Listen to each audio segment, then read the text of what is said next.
Okay, చూడండి question. A salary is 12% more than that of B or B's salary. Then by what percent B's salary is less than A or yes? ఏ కంటే బీది ఎంత శాతం, ఎంత percentage తక్కువ అని అడిగాడండి. So దీనికి మనము జనరలీ చిన్న ఫార్ములా యూజ్ చేస్తాము. జనరల్గా దట్ వుడ్ బి బెటర్ అండి మీకైనా సరే. సో అంటే మన యాప్లో ఉంటే థియరీలో చూసుకుంటే తగులుతుంది మీకు.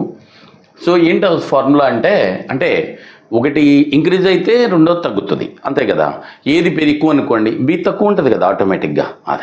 అది మొదటిది ఏమన్నాడంటే దట్ ఈస్ ఎంత అన్నాడు, X% మోర్ అన్నాడు.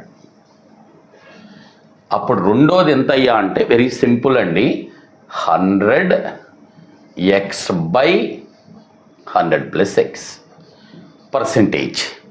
అది ఆటోమేటిక్గా అది మోర్ కాబట్టి లెస్, అంతే. అంత పర్సంటేజ్ లెస్, ఇది గుర్తుంచుకుంటే బెటర్.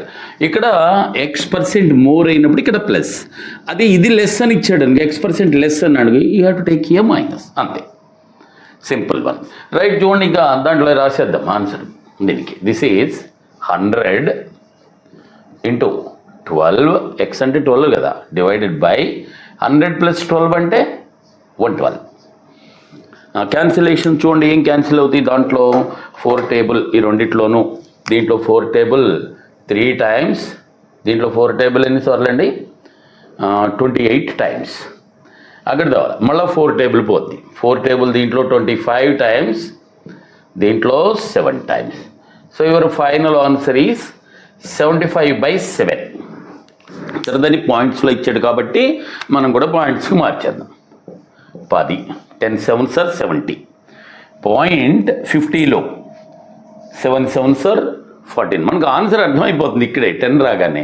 మొత్తం చేయనక్కర్లా, ఊరికి మీ ఎగ్జామ్లో అయితే మీరు అక్కర్లా ఐడెంటిఫై చేసి పెట్టేయచ్చు. రైట్ అండి. ఇంకా 1 ఉంటుంది, 1 0 అంటే 1 టైం.